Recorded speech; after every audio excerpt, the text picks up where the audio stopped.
Hello everyone, welcome to the channel Canutalo AIP. Today we're going to see how to register a GrandStream UCM63 series PBX so we can use it with remote extensions. We need a platform called GDMS. If we go to the Remote Connect tab, this device isn't currently linked to any GDMS account.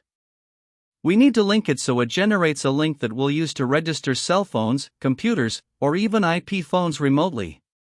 Additionally, by having the IP PBX in the GDMS cloud, we can configure settings from anywhere on the internet as if we were accessing the device locally.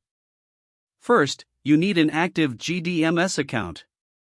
Go to the domain gdms.cloud. If you don't have an account, click Sign Up.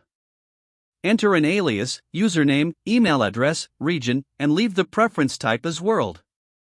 Select the user type, for personal use. You'll be asked to verify with the MAC address of a valid GrandStream device. Enter the verification code. Once the account is created, we'll need to log in with the credentials. Here on the main panel, we have two GDMS networking accounts, which cover Wi-Fi devices and routers, and the GDMS Unified Communication section, which is for telephony. Since we're going to register a PBX and maybe phones later, we'll go to the GDMS Unified Communication account. We can create an organization and give this organization a name.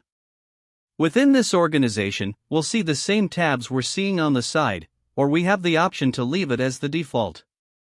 Then we'll go here to the UCMRC tab to register the PBX on-premise PBX, click Add Device, and enter the MAC address. You can find that from the PBX under System Status, System Info, Network, or by checking the MAC address on the device label. Copy it, go to the GDMS platform, paste it, and click Next. Add a name for the device and enter the password from the label. It doesn't matter if you use a different password to access the UCM.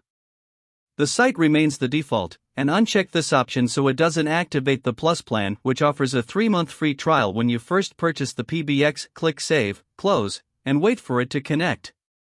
It's important to ensure the PBX has internet access.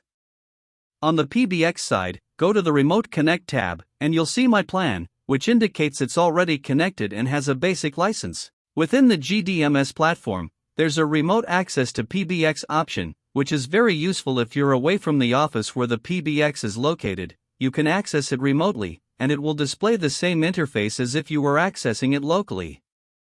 Let's take a moment to look at it.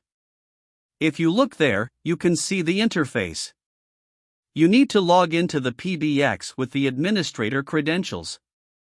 Once logged in, you'll see exactly the same options.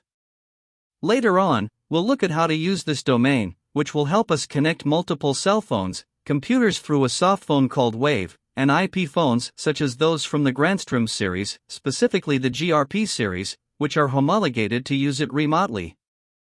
It's worth mentioning that only GrandStream series phones are supported, preferably the GRP series, which are the officially approved models. Beyond that, other brands are not recommended. That's all for this video. Without further ado, I bid you farewell. That's all for today. If you liked the video, you know what to do. Leave me a like, subscribe to the channel, and turn on notifications so you don't miss any videos. See you next time.